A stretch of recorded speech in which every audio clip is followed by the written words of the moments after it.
I will just explain is then how can we create bundle from a given jar. So just right click over here, click on new, and then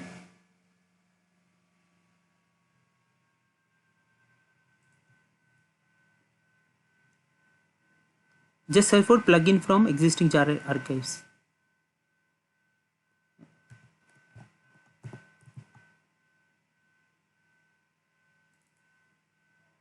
And add external jar.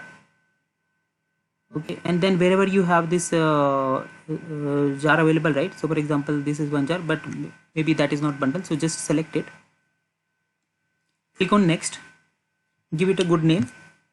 So maybe my OSCI bundle.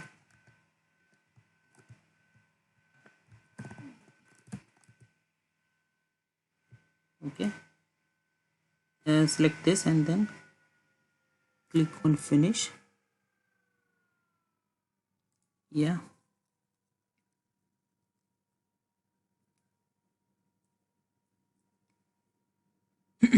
and then on runtime, if it is not coming, then what we have to do, we have to just add it. So for example, if this section is in what are the packages you want to export, right? If those are not coming, if it is blank, just click on add, and whatever you are getting here, just add it as in what you want to export.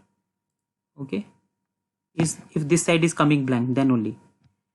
Okay, and then after this, once it is done and you are happy with your manifest mf file, as in whatever classes exception you are getting, maybe the exception you are getting is org apache zookeeper, and then my exception is missing. So if just check in the bundle manifest.mf, like you are exporting that package, and if you are good, then right click on this the module what you have just created, click on export and then search with the deployable plugins and fragments.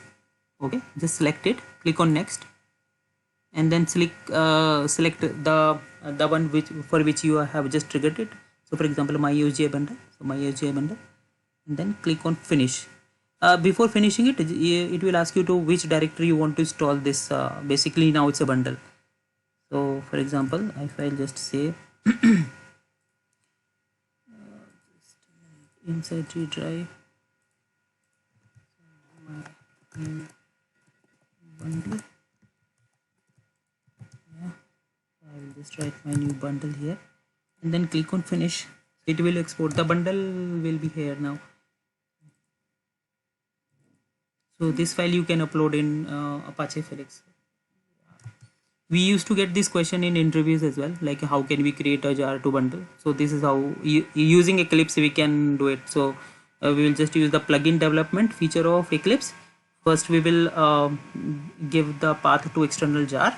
We'll select the jar file, and then in runtime we will just select whatever packages we want to export, and then again we will just select the module, and then we will deploy the plugin, and then the OSGI, now the OSGI bundle is available to us.